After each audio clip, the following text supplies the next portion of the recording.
It's Open House Thursday on YourView. Welcome to the show. I am Murayo Afolabi Brown. As always, I have the ladies with me.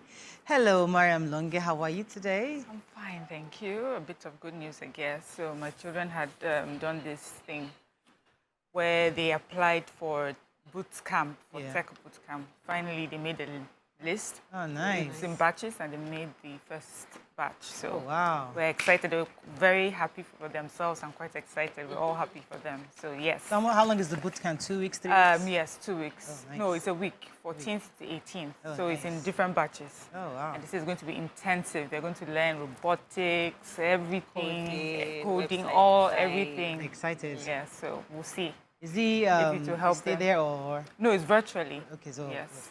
Cool. So we hope that would engage them or motivate them to create bigger things in future. Yeah, you're rooting for them. Yeah. How are you doing, Damola? I'm very well, thank you. Good morning. Good morning, ladies. Yeah, my week has been good, but I saw a story of a 17-year-old boy that was beaten to death, tortured to death in Adamawa, and he was falsely accused of stealing an iPhone 7 by his neighbor, and then they called their local operation Farantua or something to come and arrest the boy so that he could confess. But unfortunately, he died while from the pain. Yeah, no, from the pain of the torture. And they later found out that he was not the one that stole the phone. Oh, it was somebody else that stole the phone. So Jungle Justice. yeah, so they're asking, his friends are seeking for justice for their friend. That's the failure of local government again, local government community, because you need to continue to sensitize your people about jungle justice against jungle justice. We can't continue to, because people are used to doing stuff like that. You know, somebody does something and you just all gang up, but we have to stop it. And it was intentional and direct. How are you doing, Tokwe? I'm very good. Grateful to God for life. I wrote a post about success is falling 9 times and getting up on the 10th. And that's the truth, because no matter how many times you fall, just know that as long as you don't remain down, you will be all right. Some Nigerians right now are feeling like they are on the ground, they are falling. And yes, circumstances around might take you down, but the idea is to just remind everyone to struggle whichever way. Get someone that can pull you up, get a friend, struggle and find your way up, because that's the only way for you to achieve any form of success long term. So I've had my fair share of falling in recent times, so I understand. Speaking from experience, get up. You'll be all right. Thank God you don't look. Yeah. You know, How you doing? I'm doing well, you know. My husband is sending me all sorts of messages. Oh, great, I love it. Orange is one of my favorite colors. He's sending me all sorts of messages, you know, because, I had issues with him not allowing my kids to have a vacation, you know, and I reported him to the whole of Nigeria. Everybody, I said, please tell him that he wants vacation. But actually, I'm thankful he stood his ground, because the truth is that we need money. You know, that kind of money to travel and everything. It's like the way things are. You know, like thinking, I would have come back crying. Like, you know what? So I'm actually happy he stood his ground. That listen, yes, vacation is not going anywhere. At some point, we'll still all go. Let us not make it look as if it's the end all. But because when you see things, you realize that, listen, man, let us redirect. And I was watching Dr. Lumide Emmanuel's video with us recently. We have to recalibrate our thinking, our expectations, what we need, what we demand, and we just have to readjust all our finances so that we can survive these. We need people that can remind us. Yes, somebody can remind us. We can get carried away. There was nobody I didn't report Brown to. And as I was reporting, he was saying, no, thank you. It was just all of them. And he didn't move. I'm glad he stood his ground. All right. Don't forget, live stories, send it to us on YourView at tvccommunications.tv. Please, we'd love to hear your stories so we can share with our viewers and hopefully give you some advice. Let's go on a quick break. When we come back, we'll look at the front pages of the papers. Stay with us. We'll be right back.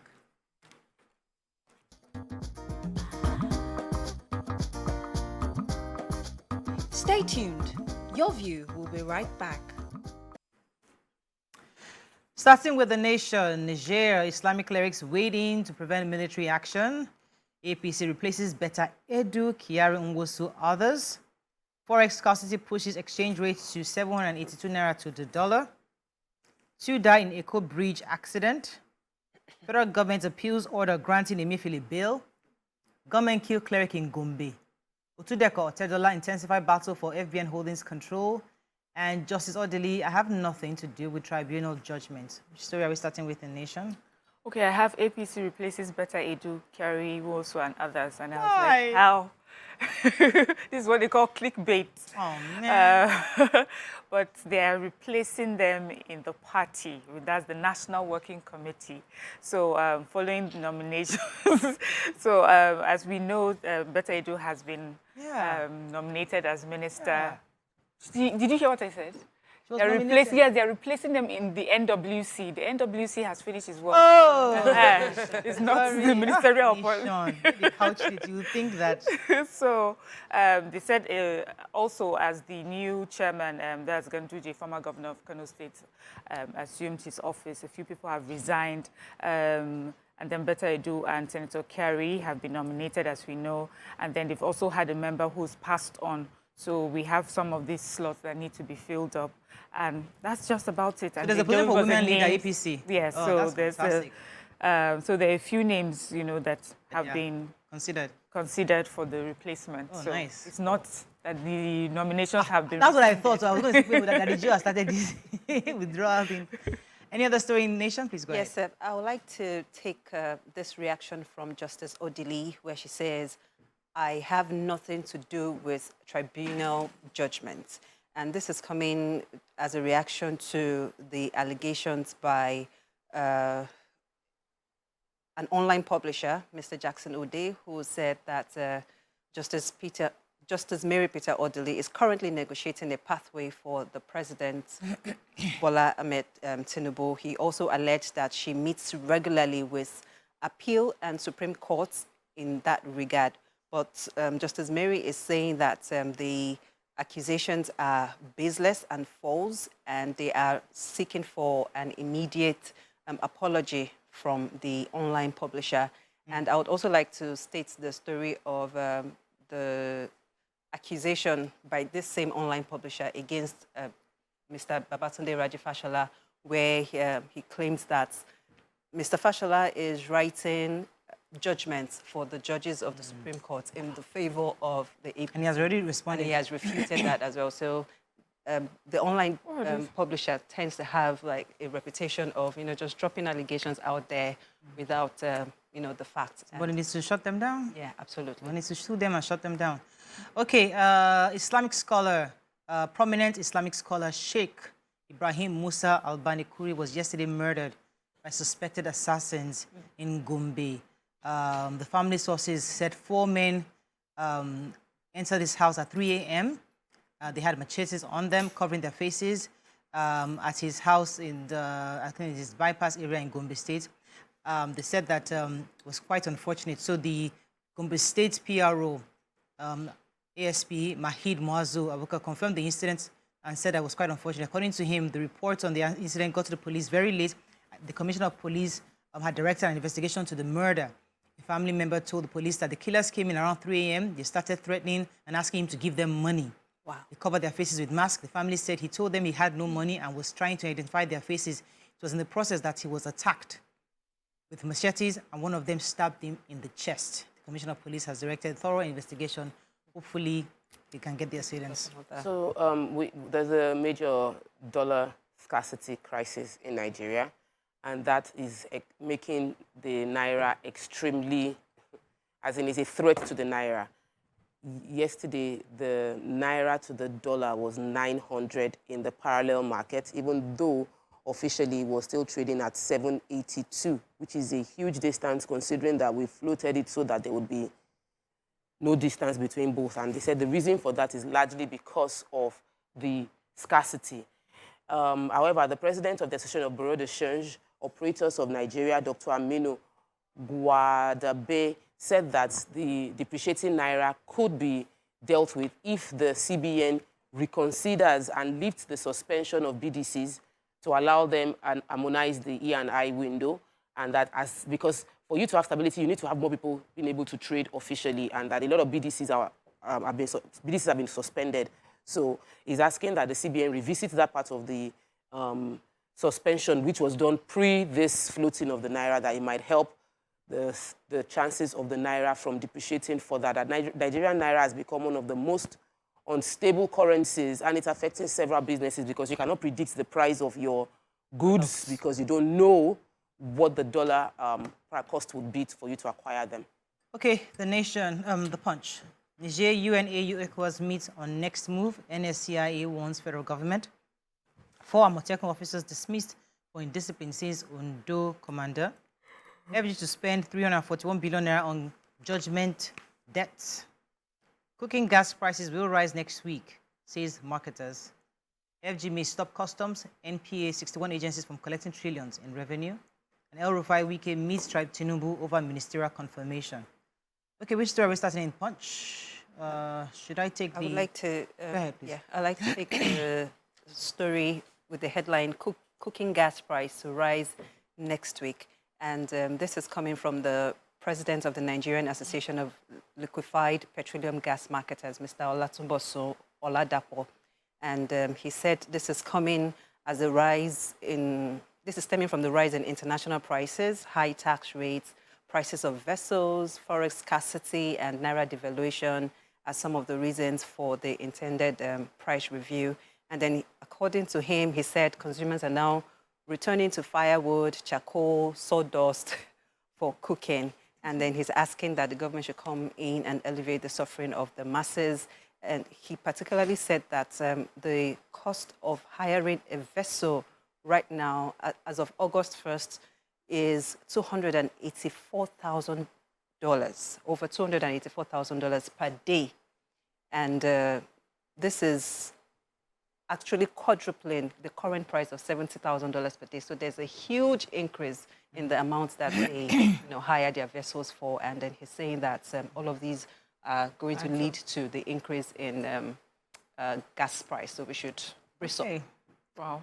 All right, so the proposal by the Presidential Committee on Tax Policy might actually recommend that the Customs Service, Nigerian Ports Authority, Nigerian Postal, and so many other MDAs stop collecting revenue on behalf of the government. According to the chairman of the committee, Mr. Taiwo Idelu, who was on our show yesterday, he was speaking, saying that so far all these other MDAs are distracted from their core competence, their core requirements, what they're supposed to do to actually revive the bull of the economy. They're focusing on revenue generating. That what FIRS is actually the right MDA to be collecting revenue. So what that does is it makes it more efficient and more traceable. So what they're going to try to recommend, therefore, is that 2 things that would come up from that is, on one hand, these agencies are being distracted from doing their primary function, which is to facilitate the economy.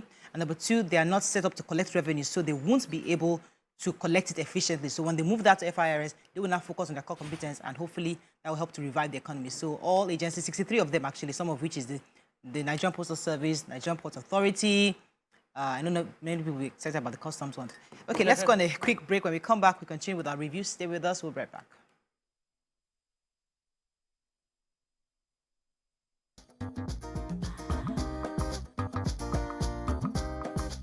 Stay tuned. Your View will be right back.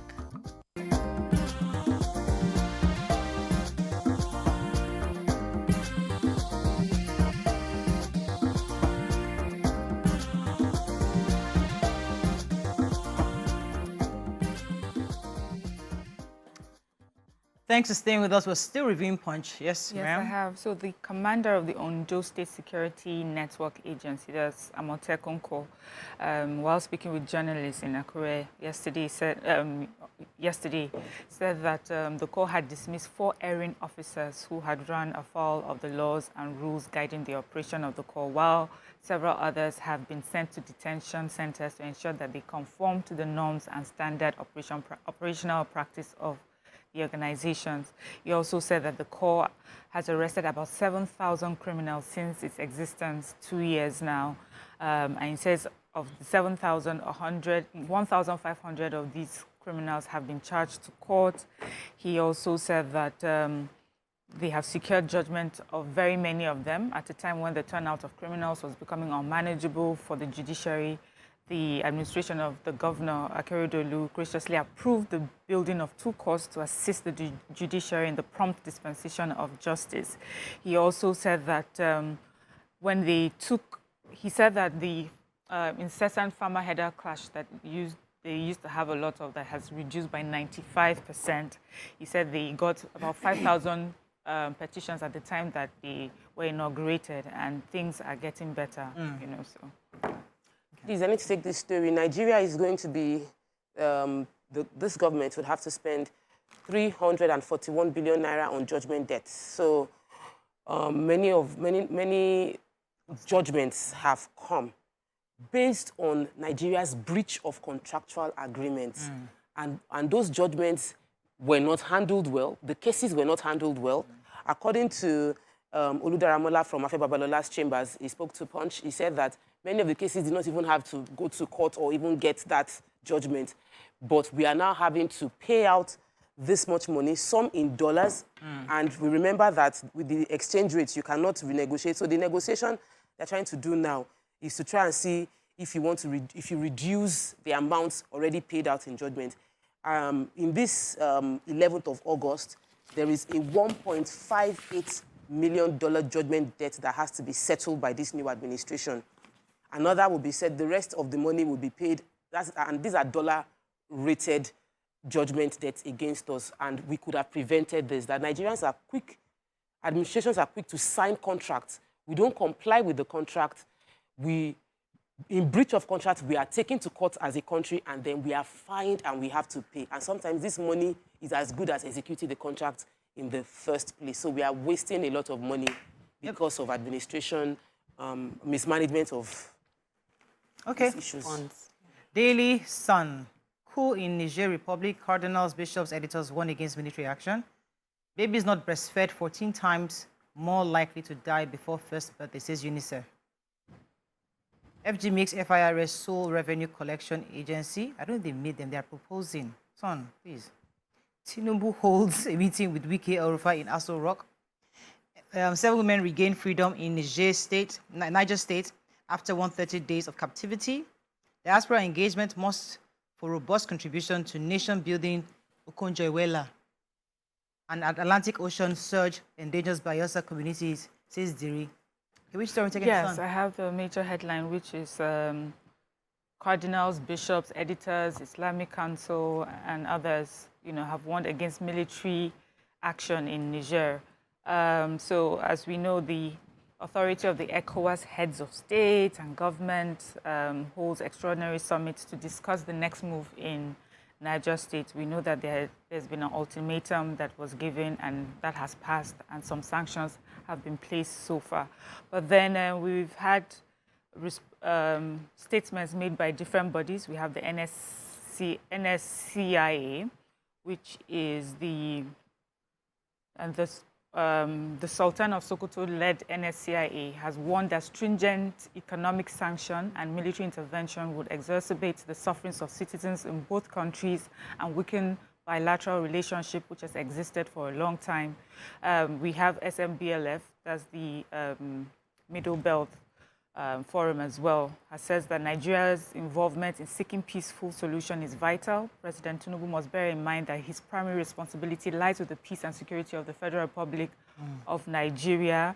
We also have NADECO USA, and they're saying that, well, they condemned the coup, but is describing the proposed military intervention as ill thought. It will further deepen Nigeria's economic crisis, and NADECO USA will not sit back and allow the presidency to drag Nigeria, that is struggling to survive an impending economic depression, into a wasteful war. We have National Observatory that says that Nigeria should be careful not to be drawn into a war, you know, that it cannot handle right now. So just many people, many bodies are saying that this is not the right way to do it. Militarily, it's not the right way to do it. So you should find diplomatic ways to handle this coup. Okay, go ahead.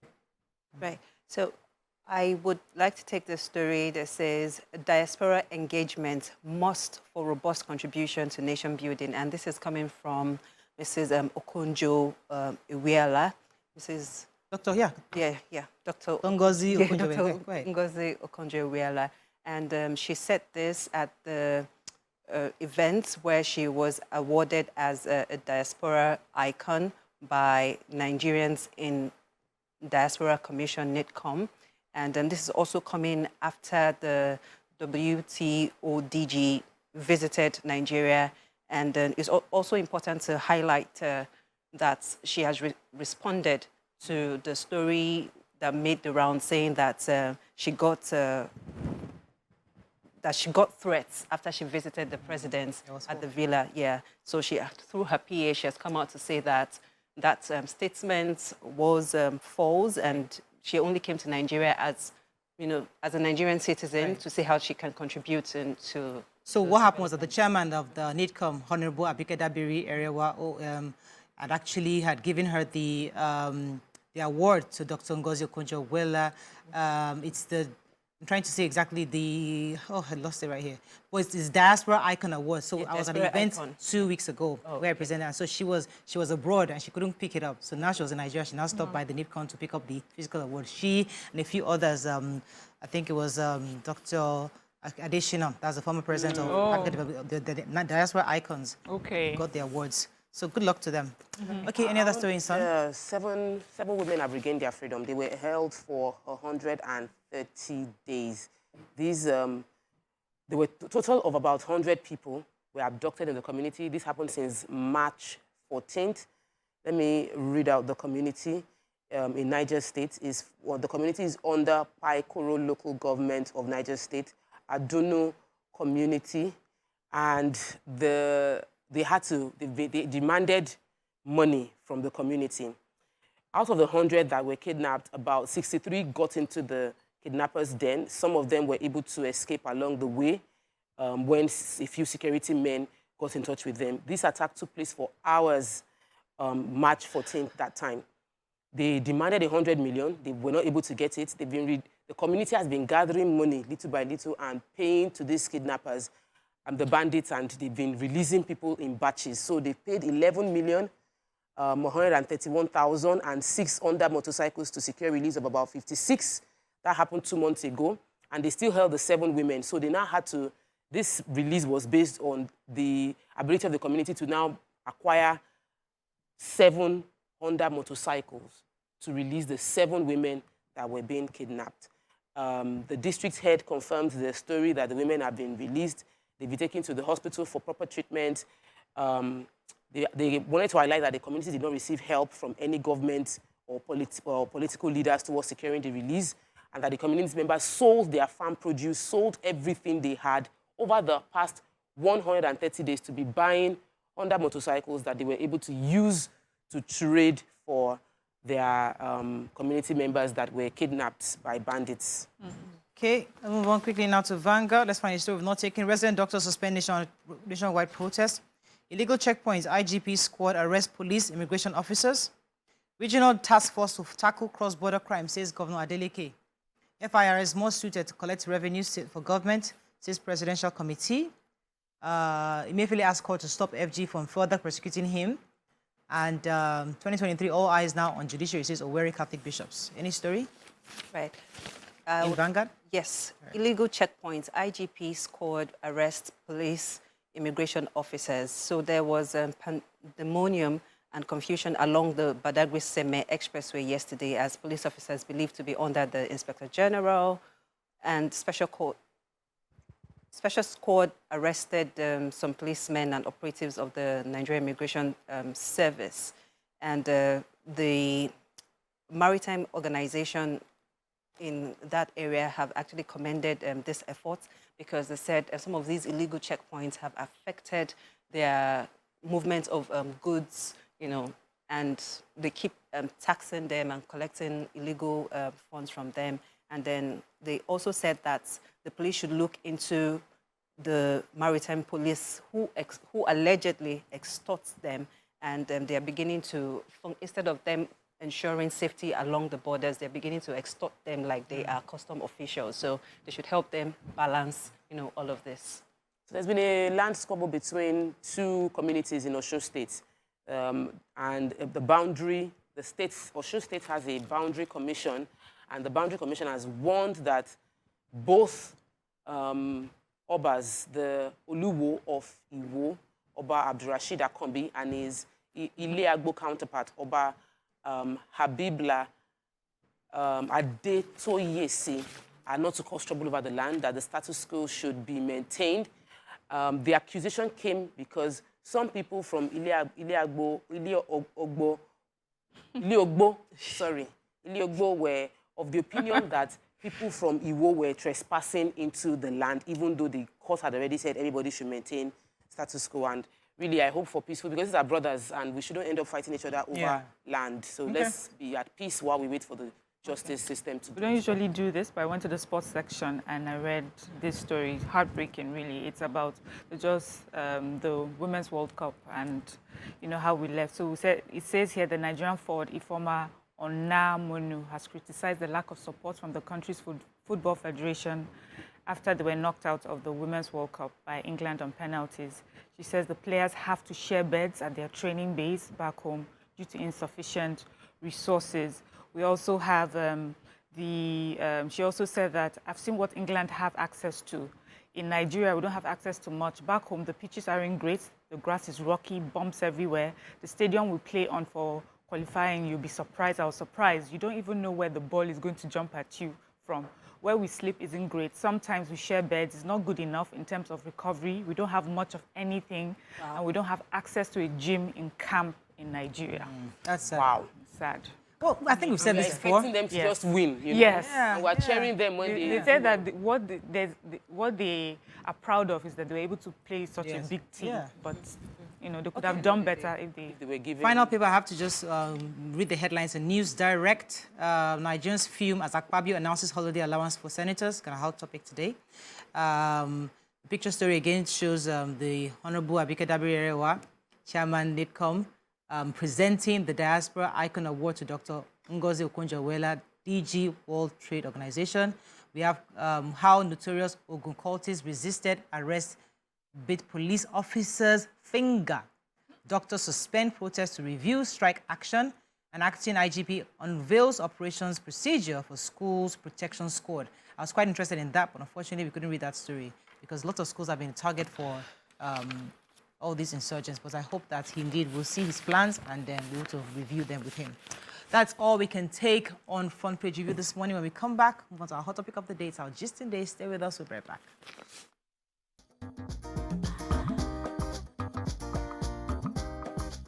Stay tuned.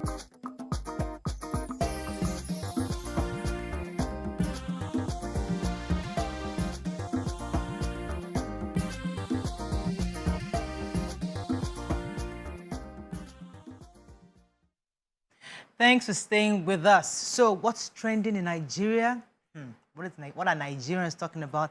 That's our focus today. A recent viral video of our dear Senate President Godswill Akpabio has been trending.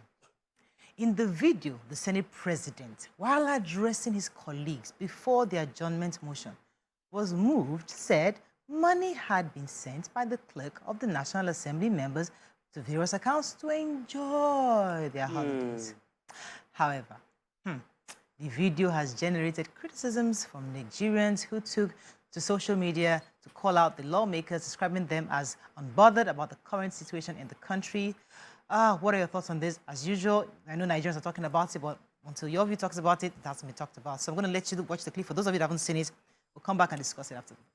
Of the leader, and then as soon as Senator Umahi takes his oath of office, we shall rearrange the office of the leadership.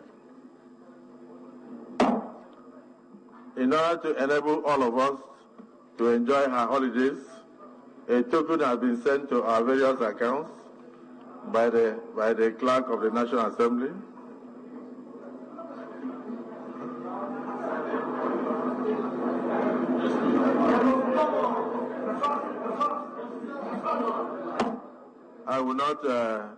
I withdraw that statement. In order to allow you to enjoy your holiday, the Senate President has sent prayers to your mailboxes. To assist you to go on a safe journey and return. He has sent us prayers. Oh, wow. So goodwill. The video trended. Everybody's talking about it. And, of course, you know, we might laugh about it. But the real conversation is if indeed our leaders are thinking about us, you know, if I borrow a phrase from Yoruba Nollywood, you say, "Okude kato." This kind of situation, you have to really, and we had said it before a few weeks back, that when the executive says, I'm having a renewed hope agenda, I'm trying to renew people's hope in not just Nigeria itself, but in the administration. I'm trying to renew the hope of Nigerians, saying, listen, things have been bleak for many years, and I'm trying to renew that hope. Then the legislature must align, and not just align subtly, must align wholeheartedly, such that we can see that the agenda is united. So when you see that way things are going, and you're thinking, okay, are we on the same page? Are we really feeling the pains of Nigerians? Because we obviously know these things happen, but we don't hear about it. We suggest it, we talk about it, we gist about it, and they are constantly telling us that, no, that's not true. This is our salary. No, if we've had a few lawmakers come on the show, our salary, I can show you my paycheck, I can show you my receipt of my pay slip. I can show it to you. You know that your salary might not be a lot. But you see, those prayers that come for holidays, those tokens. Those are part of what Nigerians are talking about. What are your thoughts? Let me come to you. I think that our Senate president, this is his first Senate presidency. So apparently he doesn't understand that they're supposed to press the mute button before sharing that information. But it was really embarrassing to watch him try to cover up the goof. It was a major goof. But I am grateful to God, like every other Nigerian is grateful to God for that goof, because he gave us insight. Yeah, ammunition to be able to handle what is going on. Many Nigerians are complaining that we don't have... businesses are closing up because they cannot restock products, because there is no access to dollar. I'm not saying begging, they don't have access.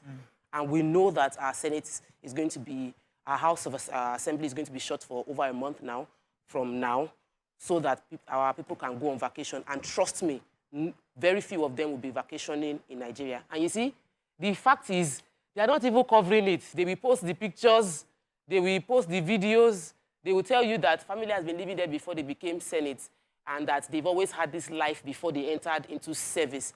Why are we now blaming them for living the life they've always lived? Well, you will be blamed because you are now a public servant. And as long as you remain in that position, you would be accountable to us. So I am grateful to God that the goof happened, and I am waiting to see how civil society would react to it. I believe there should be an investigation into how much was the token that was sent into the account. I would like to know the specific amount. In what currency was it sent? How often do they get this? How many years have we been doing this? In supporting their vacation, because nobody is supporting my vacation. See me, I had to cancel my vacation. I was saying it during my banter. Supporting my vacation. During my banter, I have been begging. I promised. You were not able to have him out, Mariah. I was pausing. No. I wanted to do out first. After we said no, and I was like, let us just do Abuja. The man still no vex, because he was saying, listen, we have to count the numbers. We now go and come back. How are we going to, let us be realistic. Right. So the truth is that that's what we, the average Nigerian, have to go through. We are adjusting our finances, cancelling vacations for our family members. But our Senate, they are traveling. So let me come to you, Damola. What are your thoughts on this? Well, for me, we all know that the Senate president is known for his jest and humor. And I didn't know that. Yeah, since he started, he's been giving us, lines here and there for us to laugh about. But again, before I go to that point I was going to make, I do not see a big deal in what he said about the tokens being sent to their account, as long as it's not from.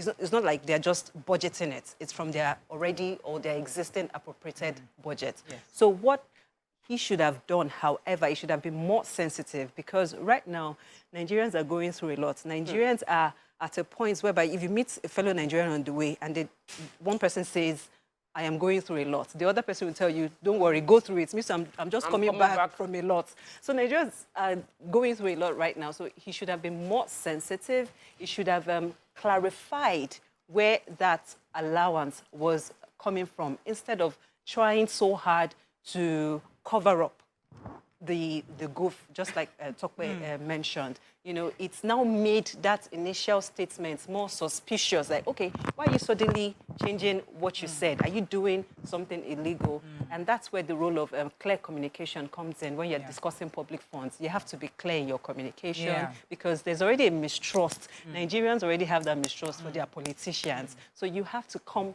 you know, out with, you know, a lot of transparency and say that, no, we are not stealing from your existing budget. This is our own money. This is that. And it would have been fine.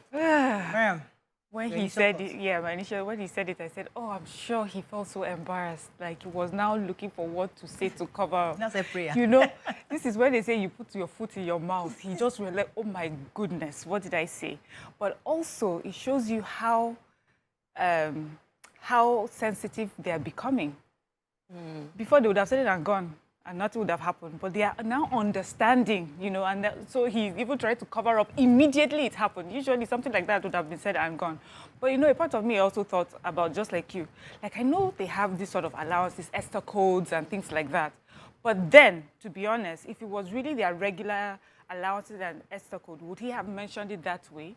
And also, when you're amongst colleagues, sometimes there are things that may be official, but you say it in a jocular form. So it may all be that, you know. But the truth is, because of where we are today, he didn't read the room. He got carried away, you know, and that is how. So for him, I would say, and for the rest of them, they need to be careful what they put out.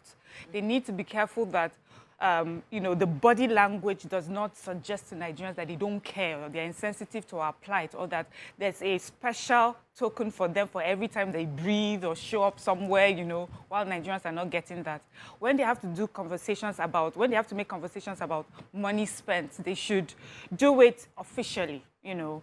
Don't make a joke about it on TV. You don't want to stop showing us what you get just for being at a particular place. I think it was just it's like, they call it gaffes, that they goof. He didn't mean to. Let's go on a quick break. We're going to come back. We'll take a few calls and thoughts. Stay with us. We'll be right back.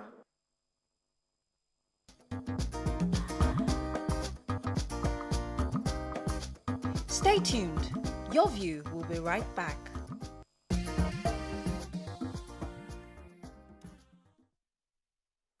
Thanks for staying with us. We're still discussing the Senate President's comments at the Senate. We're going to take a few tweets. There was one from Senator Shehu who was responding to the video that went viral. We're going to show it on screen to see, just to discuss it.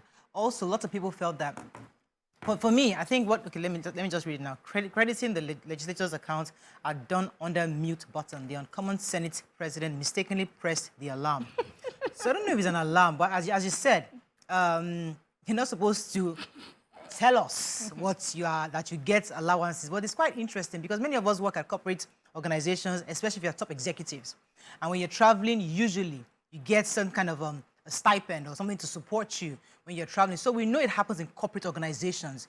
We also are aware that it happens in government, but maybe we would like a demonstration of the season we are in, where they can either reduce this number. So let it be legally done. Let us see that, okay, usually we budget this amount for like lawmakers. That has been slashed. The same way Lagos State government slashed, the BRT, I think 50%, and then the yellow buses, 25%. You know, let us see some deliberate action, understanding that things are different. But when you do it, in such a way... we had asked the question, I asked the question before the president's speech addressing us, even though, yes, I said we had renewed hope and we had the plan for palliative. There was one question that I asked that wasn't answered. I even asked after, it still hasn't been answered. It is a question of, in specific terms, in terms of numbers, how is the executive cutting costs?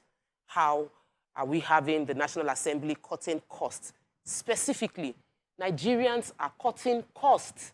Many Nigerians are cutting costs. It is unfair of our leaders to continue to live and earn similar amounts of money when we are having to cut costs, when businesses are shutting down. So it is just a reflect what is going on situation that, okay, because I am your leader, let me let you know the sacrifices I am also making. Then you tell us. They will not be like, wow, well done. we will now feel for you or will connect with you on that level. We haven't seen that. We haven't, and it seems a bit, that's why I said that we are grateful to God that mistake happened. Many Nigerians are grateful because it helps us to see, and then we know where to address better, how to address the situation better.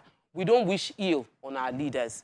We want our leaders to look good, do well, enjoy good quality life. We want our leaders to ball, to flex, just as we are also wanting to ball, to flex, to enjoy good life. We are giving support, travels, allowance to 109 senators. That's a lot of people. Minimum of how much? So imagine, we don't know the numbers look like. We don't know. We don't know the numbers, but the truth is that giving... So, let me take this call from Yakub. Good morning, thanks for calling. Yeah, good morning, Mariah. You're live. Good morning, Go ahead, everyone. please. Mariah, I think it is God that made us to know this. To me, it shows us that this is what we have been passed through all over the years since 1999. And then the question now is this. He says so, but what is exactly a month? Yakub? Oh, yikes. So we lost Yakub. Yeah. Yes, so, you know, the truth is we have asked, you know, a few of them, like, you make a lot of money, and they insist, just as you said in the beginning, you know, they insist that I can show you my pay slip. But now the questions we'll ask, as Dr. says, we'll ask it differently, because we now know that there are some tokens. Prayers.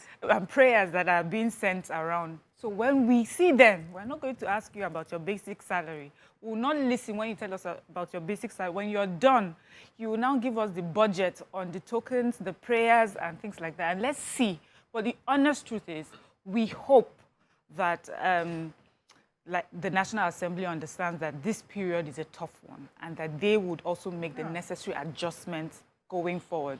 You know, because we've been talking about ministers and nominations of ministers, I've been waiting that, you know, once this is done, the next line of conversation has to be, what are you going to do differently? I said that they should just accept that this particular 10th assembly is an austerity assembly. Things are going to be hard, and we would have to, you know, adjust as Nigerians are adjusting. And it will send the message clearer, and you will initiate, you would, you know, motivate, you will, no, it's, you will, what's the word I'm trying to say?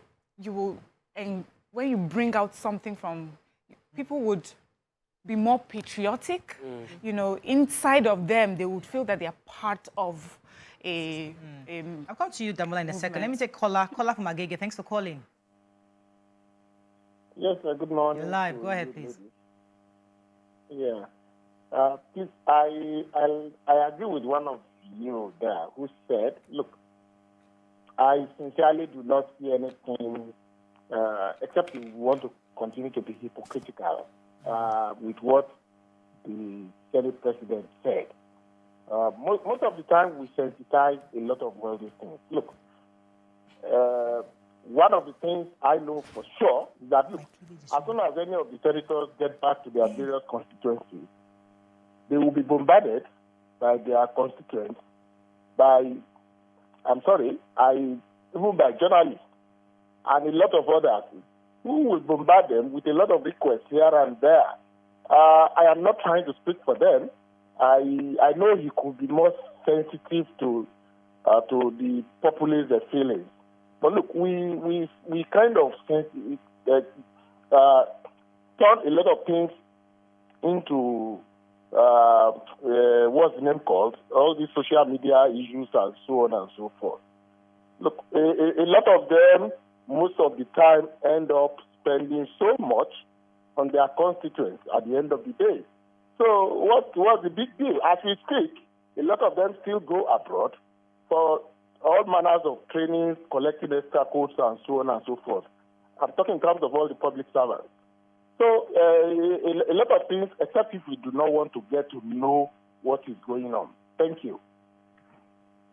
Let me come to you, Damola, for a second, because I know that, you know, based on what the president had told about the renewed hope, and these people he supported in various positions. So we understand their political decisions. Whether we like it or not, he's a politician and also a technocrat, but he's mostly a politician.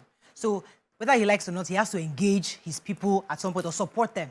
But do you think these people are totally and completely aligned with this renewed hope? Because if they are, or if they were, maybe we wouldn't having to deal with the way they've always done. Because we had that issue when they started with the screening. We're saying that, why are you guys just laughing about it in the beginning? But when the backlash came, they all adjusted and started paying attention. And even I heard the Senate President himself saying, listen, this is renewed hope. You know, so he got the feedback. But the point is that things are supposed to look different. Things are supposed to be different. But I don't think they realize how important we need a change to be seen across board. Well, like I mentioned, I think when we discussed this on one of our shows, I was saying that our public officials need to understand that the renewed hope is not just a slogan. It's a movement. So you need to embody it. And just like Miriam was saying it, like until you embody it, the people that you're trying to represent would not see the good works that you're trying to do. It's important that things are not done. It shouldn't be business as usual, because if you're saying renewed hope, it should be drummed into the ears of the public officials that whatever you do, your actions, the moves that you make, everything has to connote this movement. And our public officials need to also understand that the relationship that exists between them and us Nigerians is like having an insecure partner. So we do not, so we've been shown a lot of pepper. So we are always defensive, on the edge, always on the edge. So it is on them. The responsibility is on them. If they don't want to keep getting backlashes, it is on them to actually frame a clear communication and framework to say that we are transparent. We understand what you've been through and how you've been treated in the past. So we are coming out with our public funds, our expenditure. For example, I do not see why we should not have a website that shows all the expenditure of, the... That's so ambitious. Yeah, well, but it's good to put it out there. It's possible. Okay, let me take this. We can achieve it. Let me take this call from Dayo. Dayo is calling from Ibadan. Thanks for calling, Dayo. Hello, good morning. Thank you for having me. And I want to speak with you guys in terms of what sensitivity it is for that kind of statement made by the Senate President. But I want to join the last caller by saying that this is being blown out of proportion. Yes, they are all saying it. But the recess allowance is embedded in the salary structure of the House member. If we have to change this, we have to go through Constitution to change it. Their recess allowance is just like you and I taking our leave. They don't have leave allowance. They don't go on leave. So if we are saying recess is as good as if things are hard, has any one of us gone so far to go and say to our employer, because things are hard, don't pay me my leave allowance again? Is their recess allowance, if it's bogus, if it's outrageous, we can go into it and say, let's reduce it. We can't say because people are serving us that they can't go on recess, and when they go on recess, they can't have that leave allowance that you and I are having from our employer. What they use that money for is another ballgame, because we are saying that when they give me my leave allowance, I won't go abroad again for vacation. I want to cut my quota according to size.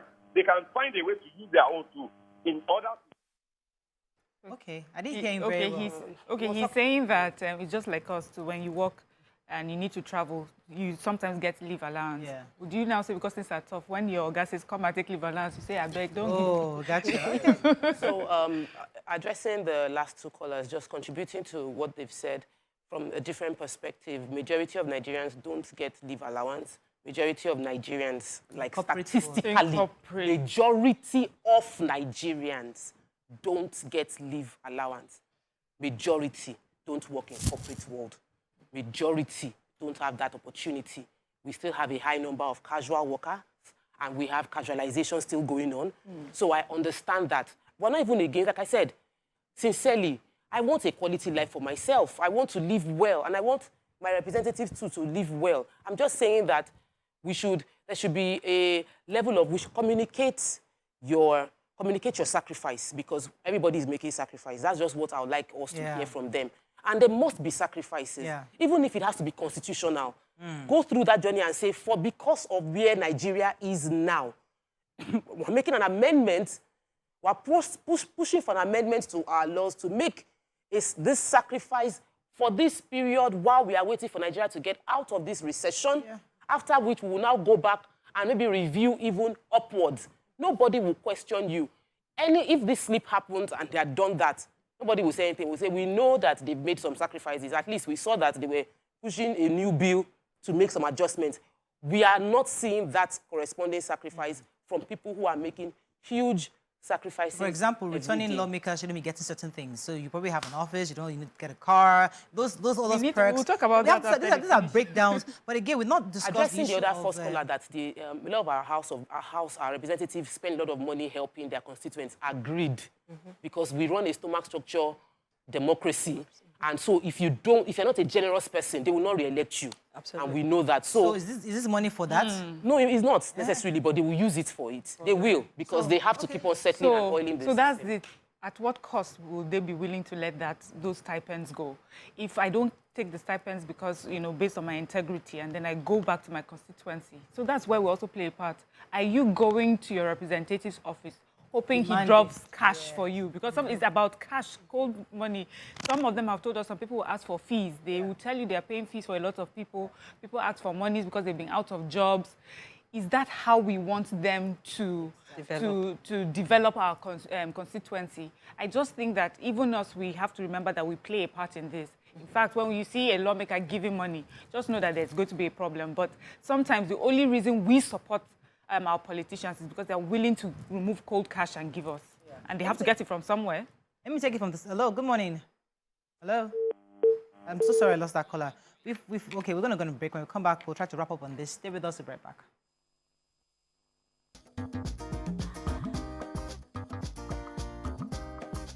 Stay tuned. Your View will be right back.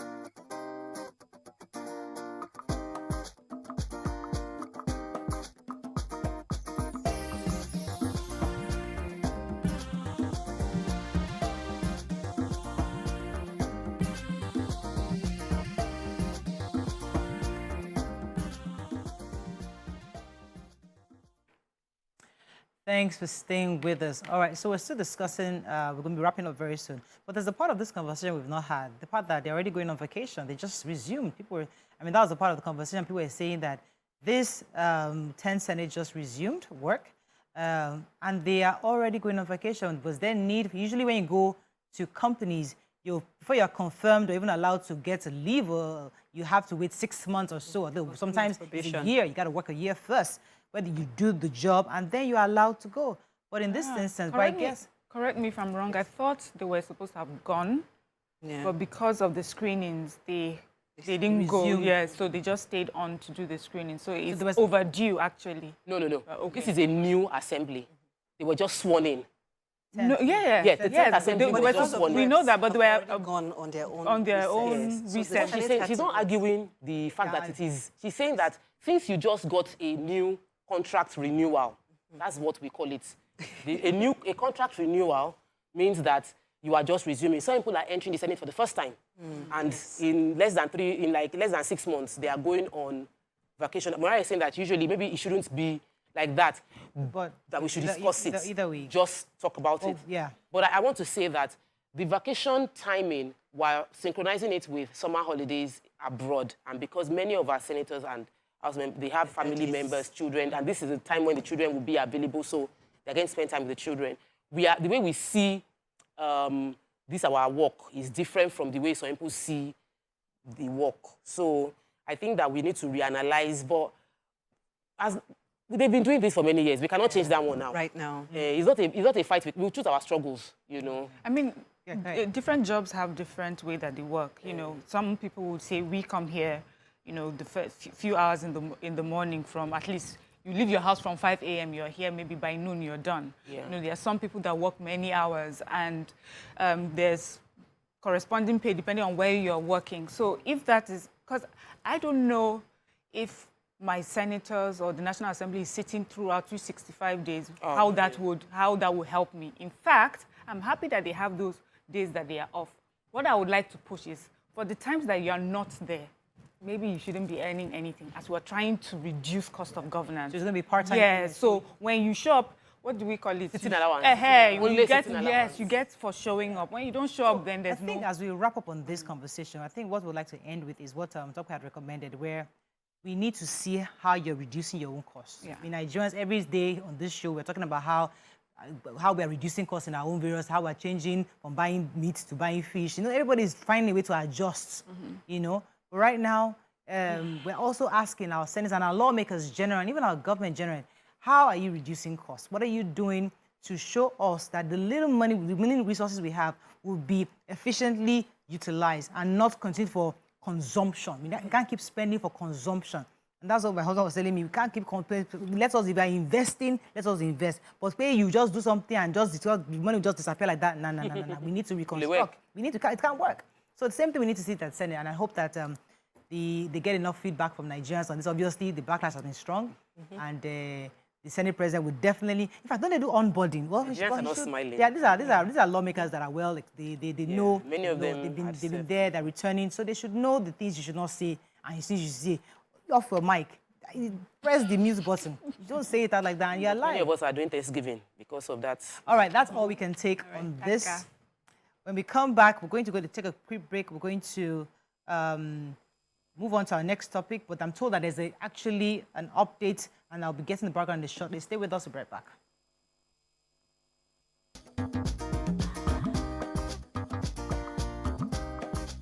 Stay tuned. Your View will be right back.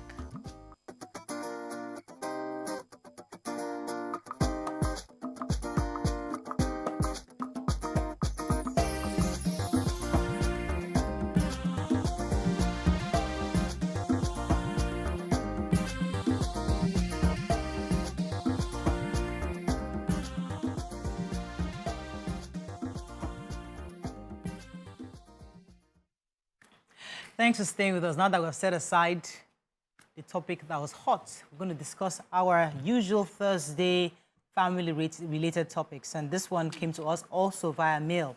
It was about a gentleman who was saying that after marriage, he had to break his wife's SIM so that she doesn't have access to any of her exes and her past. And the conversation was that right for him to do? And is it the preventive measure to stop or restrict your spouse from being tempted to, go back to their past? And I will connect that to a story I read this morning about a woman who, she was actually very sick. She had cancer. She's been battling with cancer for 10 years.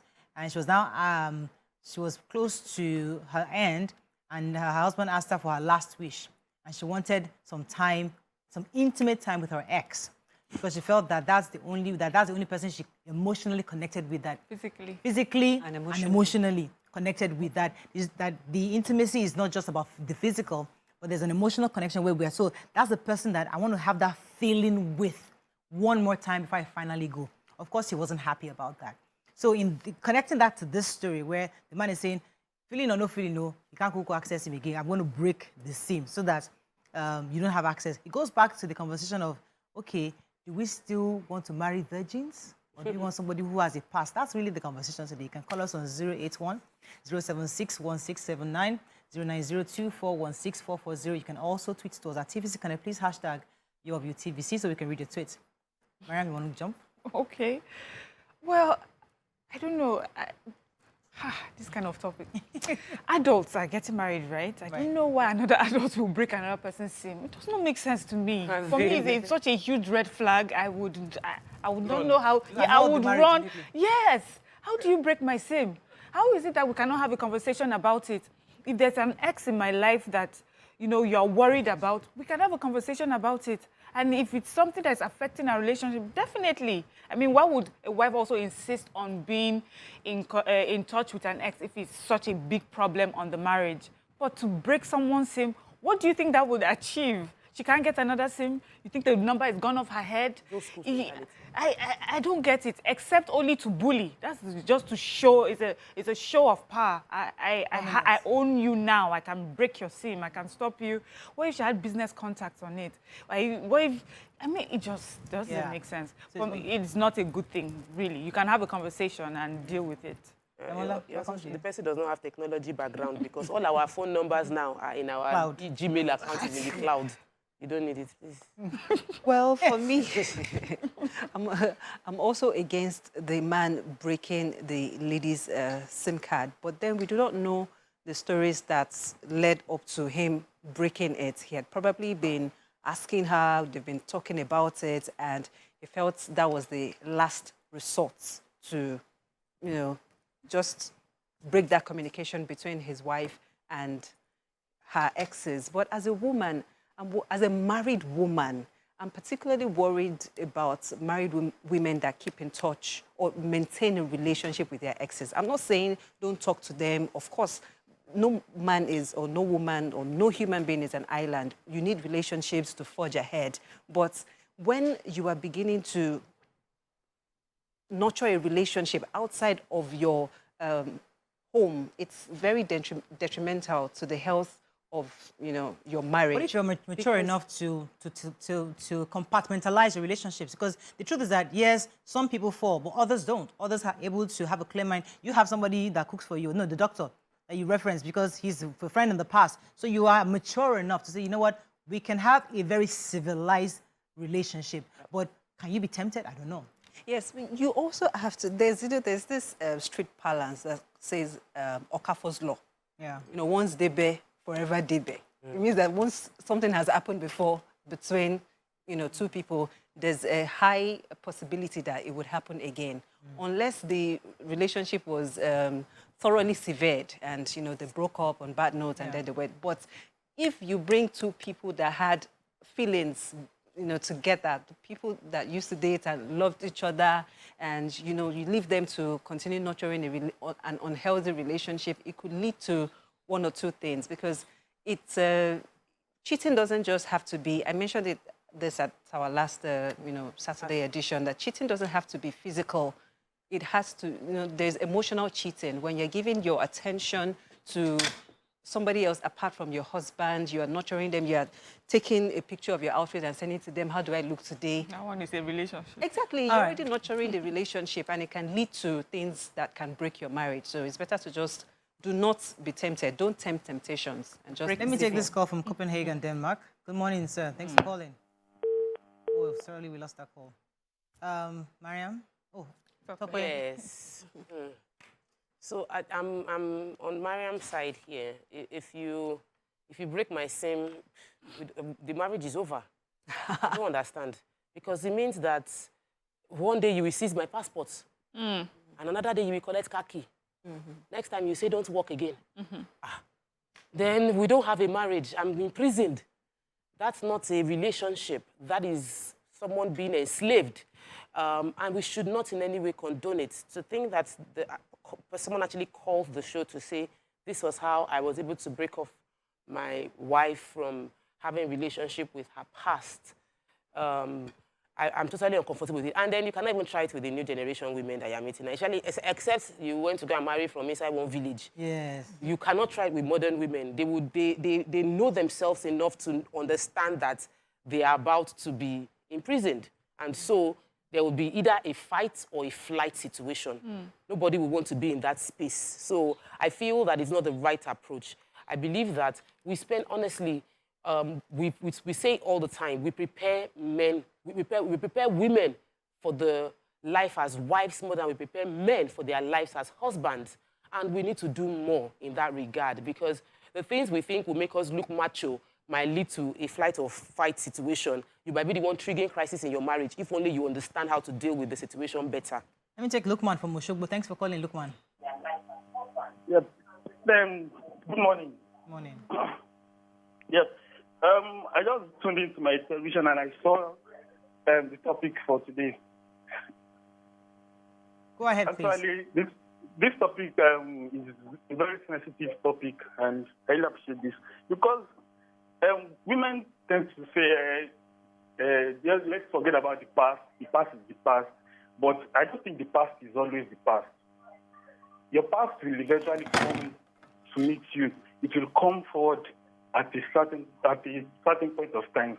That, okay, for someone who has close to 10 or 11 exes, you will eventually, that exes will eventually still come back into your life. So I think we need to just focus on the fact that, okay, let's focus on getting married to a pure individual. Okay, yes, I'll put it in that manner. Getting married to a pure individual. Yes. I don't want to put it in the term dilemma. Thank you very much. These pure individuals. Listen. That's where Murayo started from, and I was first looking at her like what she say. But guess what? Somebody is supporting her. That's what I'm saying. Like, so there are people who are saying, I'm not even saying that we should look. I'm just saying, I'm asking a question. So are we saying that because people, just like they're adults, they would have experiences, they will have relationships, you know? Why would you try to, what are you afraid of? I think that's the question I want to ask. What are you afraid of? Is it that you don't trust your partner? Because women too have that insecurity where their husbands are in contact with their exes. So your ex is somebody, she's a high flyer, bank manager, she's doing something, you know. Imagine somebody who is, let me not mention the name. You know, the woman is a high flyer. We see her, she's corporate Nigeria, she's greeting president, she's traveling around the world, and she's your ex. Girl, what's up, how you doing, how far, you know? And you just link up with her, and you start talking to that kind of person. So, and your wife is home thinking, so you know her, so you guys are going for a meeting. So it happens, but your intention might not be to have a relationship, but it's just to have an opportunity. See how to open some doors through. So the point is that, do you close that opportunity because he's my ex, or explore it because I know her very well, she will be able to open this new door for me? I mean, you only know that if you have a conversation, right? If you go ahead and break a SIM card, you would not know. So it's just about communication. Sure. And really, it's, for me, even as a man, if you have a partner that does not respect your marriage and you are sure that the person is cheating on you with their ex, of course, the person has laid it on the table that person does not want to be in a marriage. So you will be discussing how we will end this thing amicably or not, you know. But it's really an easy situation, really. People that are adults and they respect each other, will respect their marriage. There's no need for violence. You know, we always preach that here. No need for, if you break her SIM card today and then you find out that she has gone ahead to have communication somehow, will you now hate her? You know, and if someone has shown you a style like, oh, it's because she's cheating on me over, why are you insisting on being in that marriage if you cannot take it? Let me take this call from Ade, calling from London. Yeah, good morning, ladies. Morning. How are you today? Okay, please, I want you to listen very carefully. Something happened last week. I know that some people who are aware of this story, life story, we call him. This guy got married, young couple. They married for 6 years now. The best friend of that guy has dated this guy's wife when they were in university. But none of them tells this guy. He's not aware. So, but they keep on having friends, but they don't have any child. And not knowing that the friend, the ex-boyfriend of this girl, the wife, they were now sleeping together, and the wife got pregnant. And the man thought God has answered their prayer for 6 years. When they got to the hospital to give birth, the lady was there for 5 days. The child couldn't come out. The mother was worried. They went and prayed. They said the guy should confess to the husband, the friend of the guy, to confess to the husband that he's the owner of that child, not the guy. Then the woman will deliver. Last week, it's on this thing. I know your number, and I'll send it to you. When the friend now confessed to the guy that, I'm sorry, I'm the owner of that child, not you, because I've dated your wife, but I didn't want to tell when we were in university, we come keep that again. That's what the other lady was trying to say, that, David, a month is always a month. And 1 month is always remarkable. People who watch it will call it to tell you, if I have any of your number, I will have sent it to you last week. And until that man refuses, say he's not going to forgive the wife. What about that? Don't contact your ex. Don't contact your ex. You don't need our number to send us the story. You can send to the email. Okay, so the woman could not give birth in 5 days. Yeah. The baby was said, stuck. That it was based on... Okay, the CS did not work either. No, they said she had to confess. I mean, the 5 days. Oh, that was CS, yes. Cesarean section in the 5 days still didn't work. This is in London. Nigeria is once you're in Nigeria. Anywhere you go to. That's something Mariah always says. She says Nigerians are Nigerians everywhere. Yes. You can take the Nigerian from the Nigeria, but you cannot take Nigeria from them. So imagine, so the baby was breached because... Yes, for 5 days. Nollywood. But it's all good. I mean, listen, let's not... These things happen. Let's not pretend. Let's not pretend, you know.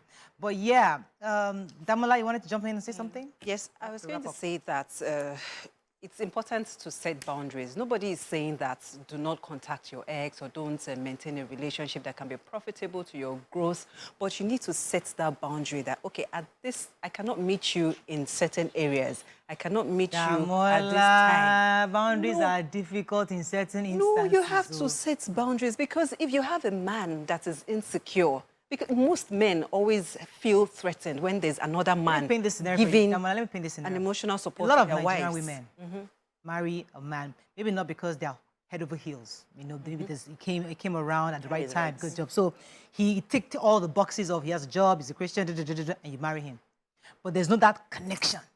Why did you marry him then? Come on, man. Come on. Why? Listen, the time is right. Listen, Damola, paint the picture. I'm 35 years old now, and I feel that, listen, I want to settle down. I'm 45 years old, I want to settle down. And the man, he has a good job. I feel I'm no more 21, where I'm thinking, oh, is it tall? Is it handsome? He has a job, he's a Christian, he has a house, you know, the basic things are there. He's a good guy, he's kind, I've seen him. Hey, he takes the boxes, let me marry. Whatever else, as they tell you in church, you can handle this. It's not a man. You're managing somehow. And then that connection, because you're not even supposed to be having intimacy before the marriage, Abi. You now enter it, you need test. And then you now enter it, you're like, oh my God, I'm not even in this circle. But that's your other friend who ticked your box when you're in 22, 23, you now run into him, not because you want to have intentions, but he knows what tickles you. God forbid he's your gym instructor. That is now helping to, oh, hold this. And you're like, oh my goodness. That's true. So there's certain instances you cannot just draw any line. Of course you can draw a line, unless that marriage is not important to you, unless you do not know what you stand to lose. But if you know that there's a good man at stake, and then you now allow one ex from 20-something years ago, 15 years or 5 years ago to come and rob you of the happiness that you're enjoying in your current marriage, you should always learn to set boundaries. And then there's this adage in Yoruba that says that, like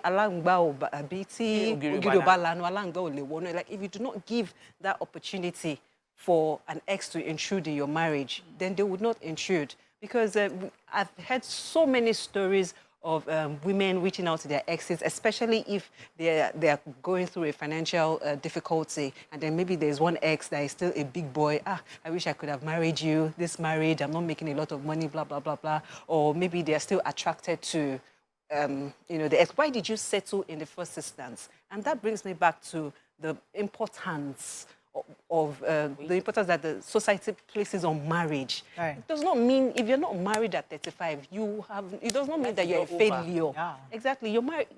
Exactly. Your life is not over. So you don't have to settle and choose what you're not attracted to, because marriage is a long-term, Let me journey. take this call. And then you just settle. Good morning. Thanks for calling. I think it's Olumide. You're live. Yes, this is Olumide from Oga. In my own opinion, if the relationship with your ex is healthy or not, it depends on you. Can you hear me? Yes, very clearly. Yes. If to keep the relationship going, or if you affect your marriage, it depends on you. You know, by grace of God, my marriage has been over 12 years, and I have an ex that we do communicate. I do not know her husband. I've never met her husband, but she knows my wife. And whenever I want to talk to her, if I have any personal communication that has to do with her, I relate with my wife before I communicate with her. I learned something sometime ago when Moel said, for you to be great, you need to carry your partner along, because you can meet anybody, especially opposite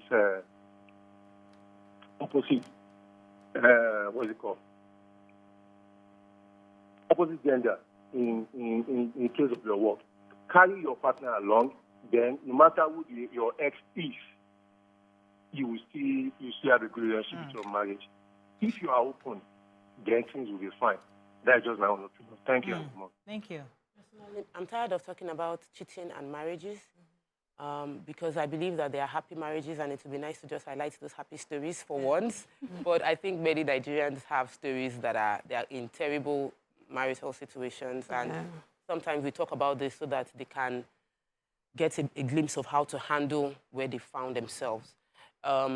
So I feel in relating to someone that breaks your SIM card, I've shared the story about how I was dating someone. I didn't even date the person. The person made intentions known to me that he wanted to have a relationship with me, and we went out, and as we were walking, he held my hand. I wanted to be going, and he held my hand in a very firm way that I was struggling to release my hand. And I said, this kind of person is going to slap me one day. And the idea of that made me not even consider at all. There was another flag of saying that how can a man have more money than a woman? You know, a man that has more, how can a woman have more money than a man? If a woman has more money, it's likely going to be arrogant and kineko, I knew, will work. So we must start seeing red flags as we're dating. And some people don't know it is a red flag because they've never, ever, it has not crossed their mind. But when we talk about these stories, you will start seeing the red flags. And it can be both ways because we've been addressing this from the perspective of a woman maintaining a relationship with her ex. But some men might be maintaining a relationship with their ex. I have a very fine babe here, very, very hot. If I see my husband saying that we are friends, I will first look twice because what's the friendship? You have to define if my husband is coming or I see my husband say they have meeting and I see that the meeting is with Oyeda Mola. I will reconsider the conversation like, okay, so what does she do? How are you guys working together? How often do you meet? I want to just understand the extent of the relationship to now hear that the person is your ex. Of course. Your guards will be out. Of course, you should understand that you should be careful and you should open up the conversation to let your husband know, guy, she's your spec. She was there before. I used to be that spec. Now I am size 33. I will go back to being that your spec, but understand that you can become vulnerable to this person. So open up that line of conversation because the man might not even think about it. It might actually be purely business. Let me take this call when from you Good say Will, it, come back you to will you. not start. God's will, thanks for calling. Hello, good morning. Morning. Yes, I just have a few contributions to this topic. You see, the problem we have in a marriage today is that we do not have patience enough to overlook some certain things. And then, these days, we see marriage as a playground. We do not really understand what it means to be married. Because if we do, we should first of all understand that before you go into marriage, there must be a relationship. What I mean by relationship, a friendship. Every marriage ought to have a friendship. Without friendship in a marriage, I tell you, it's not going to work.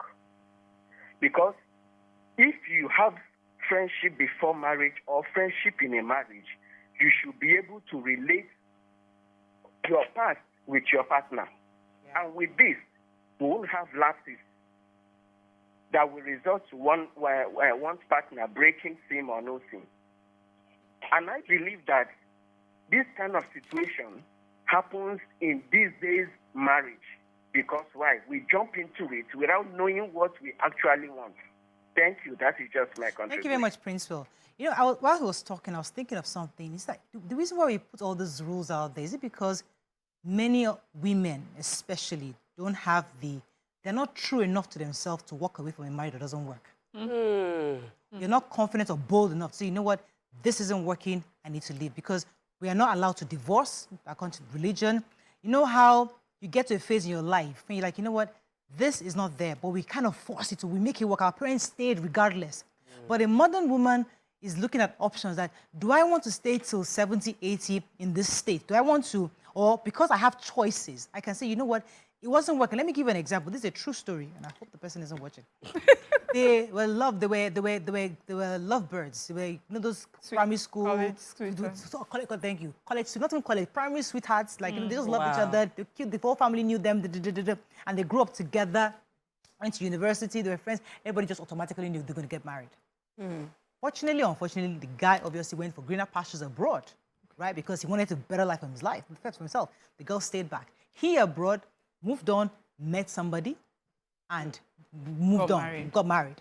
She left Nigeria, you know, realizing he got married, you know, had to find somebody else, and then she got somebody else, and she was married, and they were happy. A fantastic human being. That she was married to. Fantastic. He loves her, they love each other, and it was perfect. Until the brother moved back home. Left his wife over there, came back home, and they connected somehow. And before you know it, it was hard. The butterflies came, and it was natural. These are people that natural love was floating. Now, in that situation, if it was somebody from a different country, and she feels like, okay, you know what, this is not working, I need to leave, because you don't want to sin by cheating. Right? Yeah. So I'd rather leave this marriage, divorce, and move on and find happiness. And you can see that people like that can live to 80 happy because they're best friends and they are okay. But because of the society we live in, even though this is where my heart is, I stay put here because this is the choice I have made. It's my responsibility to stay here, but I am responsibly unhappy. And that can cause cancer because you are thinking your heart, because something in your mind is thinking, I'm here, you know, there's something, because there are issues eventually. I'm just giving you an example of scenario. You just see the two of them walk away from their marriage, divorce their partners, and come together. And that's the beauty of, it might look like Oyinbo films, but there are true stories of how that has happened, where they both rediscovered themselves and realized that we are actually better off being together and we are not fully happy in our personal marriages the way it has been. So we come back together. In Nigeria here, there are true life stories of how two people that dated each other when they were young now got married, both of them got old, both of them became widowed, and then they remarried. Like that was, it was trending one time that they both remarried at old age, like in their 70s, thereabouts. So there is something like your soulmate, someone that you really have like this soul deep tie connection with. You pray that that person happens to be your husband, and if it's not your husband, you pray you never encounter that person again when you're married. Now we're talking. But if you do we have the courage to walk away from a good marriage for a great soul tie, soulmate relationship? I don't know if, you know, if I would advise someone to leave a good man, because there's that person that I connected with as a childhood sweetheart, you know. I may say I'm more... Do you have a call? Yes, I do. Oluwafemi, I'll come back to you, Mariam. Oluwafemi's been holding for a minute. Good morning, Oluwafemi. Good morning. You're live. Go ahead, please. All right. Good morning, everyone. All right. See, my own contribution is, you see, marriage and relationship, they are different things entirely. And again, the way you handle your love life is different to the way Topwell handled our own love life too. It's easier to say it than done. See, what is there is, one, communication matters, and again, is not every marriage or relationship ends in good terms. Meanwhile, some happen with distance, some is just misinformation, something like that, and you having an affair or maybe getting contact with your ex again might ignite where you guys stopped. Because, mind you, we are bound to make mistakes. And if you make a mistake, it should be a lesson for me. It should be a lesson to someone else too. So that person breaking things, though it's not advisable, but at least you don't know the extent they might have gone before breaking that thing. Thank you very much. My ability to just say I'm done. Thank you, Mr. Oluwafemi. I didn't hear you very well in the studio, but maybe our viewers heard you properly. Yes, so I was just referring to people who connected as in childhood and, you know, gone ahead to marry wonderful people. I may likely say to that person, just stick with your marriage. This man hasn't done you any wrong. You have children that you're raising. Because I know that marriage sometimes also about compromises, not, you know, and sacrifices. So I I'm likely to be the one to tell you, you know, stay. There is no reason. These butterflies, I mean, if it was so great the first time, why did he even go and marry someone? Why didn't he wait for you to come back? I think now he's back. You see that? So when he now travels again, they will dump you again while he goes. So I'm like, with love and everything, I also like stability. I like dependability. So for me, those are the things that will take my box. That flighty feeling, I'm not down for that. But, you know, a situation happens, you are both widowed, or for some reason the marriages end, you know, independently of, then, of course, enjoy that. But really... Right. So it's still, responding to your question, it still boils down to setting boundaries, because you already know what you feel for this person. So you do not even give that opportunity to come. I don't want to meet you. I don't want to see you in a private place, so that you will not rekindle all the feelings and all the goosebumps that you used to have on me.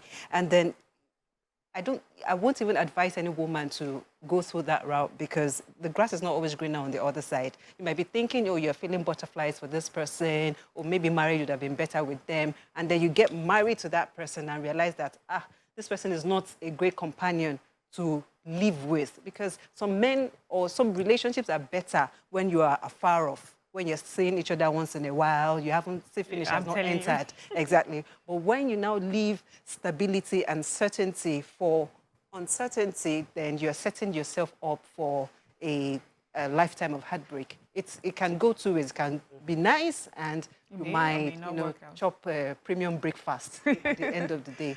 But I would advise such a person, however, to choose stability over uncertainty. All right, Felix from Adamawa. Thanks for calling, Felix. Yes, Kai, I've been trying to reach you for Cinco. You see, can you hear me? It's a bit low, but we'll try. Okay. Yes, I see such attitude as a sign of immaturity to me. You understand? Because breaking the SIM card will not prevent he who wants to be promiscuous to be promiscuous. You understand? First and foremost, there must be love before you put up people into marriage. Then you need to understand yourself. If two spouses still want to see their ex, perhaps there's a vacuum that needs to be filled, and that two of them couldn't fill that vacuum, and that is why they are tempted to still look at the back. The Bible says Jacob wanted to marry Rachel because he loved Rachel, but they gave him Leah. Because he loved Rachel, he worked for another extra 7 years to get Rachel. So you find that when a woman marries, because out of let people not say I'm not married, let me just marry, and she marries, you find that she still be tempted. Then she sees that her old guy. There's some things you wish to do for her that will tempt her to go back to it. But if she has every reason to have overcome other areas, nothing will move her. You understand? But when you say you can... Oh, sorry, we lost that couple. I think we got the... That's a good example. The story was very apt. That's a good example of, portray it. But even when you read that Bible story all the way till the end, there were plenty corners to the story and commas to the story. We're not giving anybody templates. Sure. We're not here to tell you this is what you should do or how you should do it. We're giving you different options and opening your eyes to see probably things that you would have overlooked, and then pay attention more to now. You're becoming more aware. And then you now have different options to consider and ask yourself the crucial questions on what decision you want to take, and you're taking it from an informed place.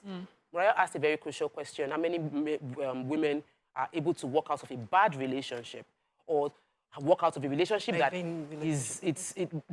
know that is not giving what they want for their life? Many won't because of this thing called stability. Yes. I want stability. So whichever way, the man is paying children's school fees, is at least he's paying for house. We are talking of a good man. We're not talking hair. He's a good man, but he's not giving you. He's not giving you romance. He's not loving you the way you want to be loved. Okay, what is he not giving? Everybody has a way they want to be loved. Yes. And even they don't know. Sometimes until they enter the marriage, because you don't have experience. True. So you don't even know until. And maybe he doesn't have the capacity to even give it to you the way you choose. And 15 years have passed. 15 years after I passed. And you're just discovering yourself, and you're just knowing, because when you're talking, I remember I went for it's an 80th birthday party many years ago, and you know, and both of them were still a couple, husband and wife. They were, I think, 180, 82, something like that. And you know, one of the children, I sat next to one of the children, and she was just looking at her mom. So everybody's celebrating mommy something for something years in marriage, you know. That's If you know practical, the trauma that her mother went, that her mother just stayed because of the children. But that woman that you're seeing that looks like she's happy, she's sad. Really, it's been like 60 years of sadness. So that's the Nigerian African story usually. Because we see our mother, we say, oh, mommy, 60 years of marriage, how did you do it? And they're just like... Okay, so there's a difference. So some are like that. And so there's a difference. There's staying because this person is a good person. I have no reason to leave. The only reason that it's affecting me is that flighty, butterflies, those giz. And for me, that is not sustainable. It could go one day. The way it's hot today will be cold tomorrow. But if we're talking of someone who is unhappy because the person she's married to is making her unhappy. See, even if the person is not using Koboko to swipe her, but he's using his words or he's using his actions or, you know, constantly being a brute in the house or, you know, that sort of person is unhappy because that partner is making the environment toxic for her or for him or the other way around. Then that's not a happy marriage. And we advise people, you know, that in the end, it's about your happiness. And you cannot give, especially when you have children, you can't give what you don't have.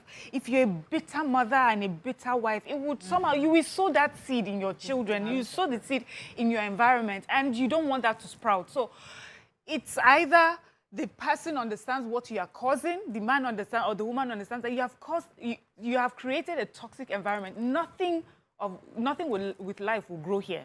You know, nothing positive will grow here. And I may have to walk away. And so sometimes when we see women walk away from toxic situation, Nigerian society, you don't shut them down, you don't criticize them. That's how she left her husband. That's how he left his wife. But why?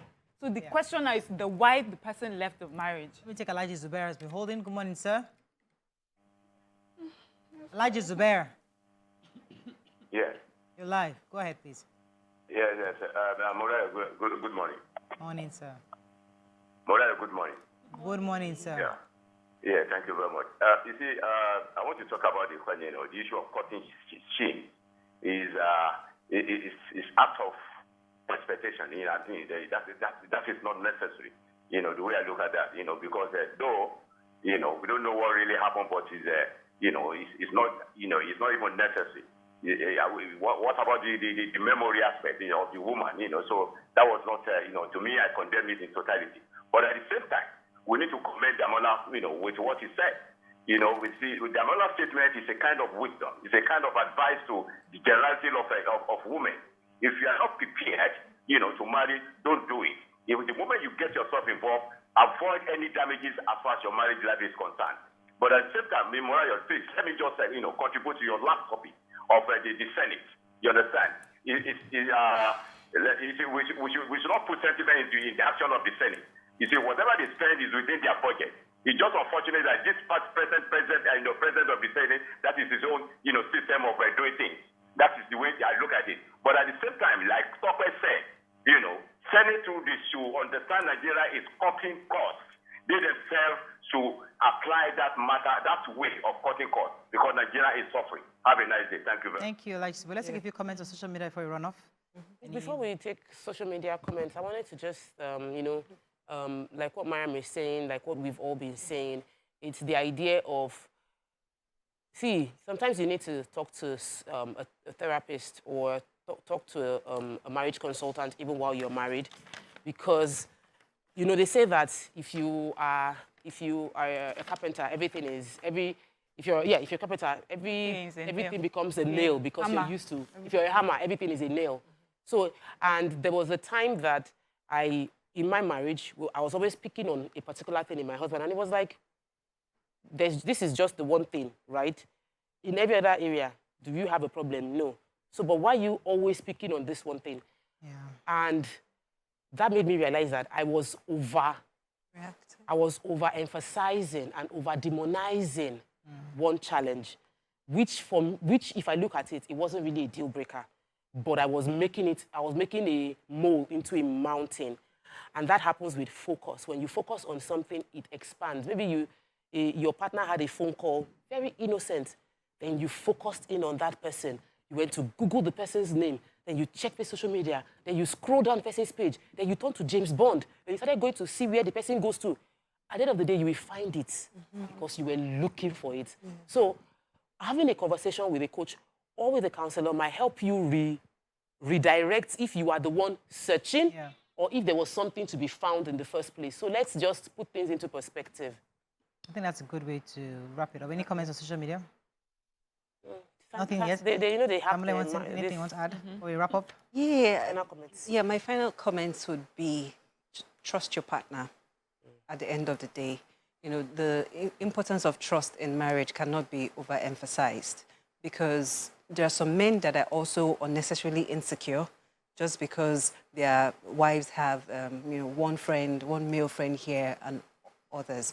You need to be able to trust your partner fully and know them, know their values, because I believe one of the reasons why a man would be so insecure about or maybe a partner would be so insecure about themselves is because they do not know the values and the integrity of that partner. They do not know what they stand for. They cannot go outside and say, no, my husband can never do this. No, my wife can never do this. So you have suspicions in your head because you're constantly thinking that, men are bad or women are bad. So it's very important that you establish trust in your marriage and, just pray.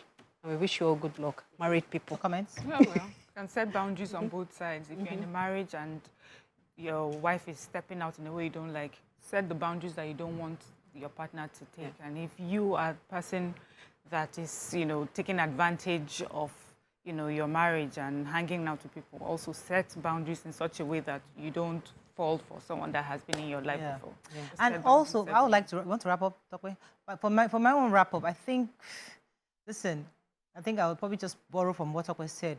Not one person is not all bad. There are good things in everybody. Focus on those good things about the person, and let not the world make you feel like, oh, if this intimacy is not this level, if you don't do this, the whole thing should come crumbling down. It's not true. There are people who have survived with various, with their partner, without their partner being very rich or wealthy. They've survived without their partner being overly, there are different things that the world make you look as if your husband doesn't have this thing. You're not there yet. It's not true. You can actually find happiness in the littlest things. So focus on the good things this person has. And even though your ex might have those things that cause your boss, there is a way you can actually redirect all that energy back to what you have. Let's be thankful for what we have control over and not look for or aspire for something we cannot even get in the first place. That's all we can take on today's Family Talk Show.